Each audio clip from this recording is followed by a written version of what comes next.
তো বৰদোৱালৈ আহিছোঁ, বৰদোৱা দৌল মন্দিৰত, যি জেগাত আমাৰ আগৰ কাহিনী বা উঠি আহিলে বুকু কঁপি যায়, ভয় লগা।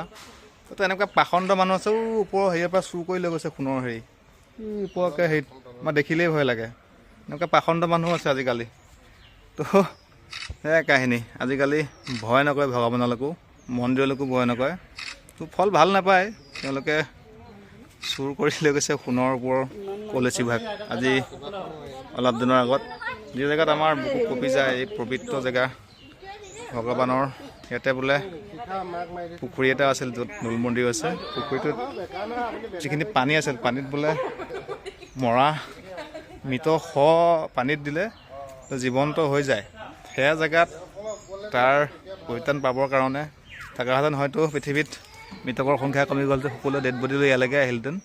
তো এনেকুৱা জেগাৰ পৰাও ওপৰৰ মণিকূটৰ হেৰিৰ পৰা চুৰ কৰি লৈছে, এনেকুৱা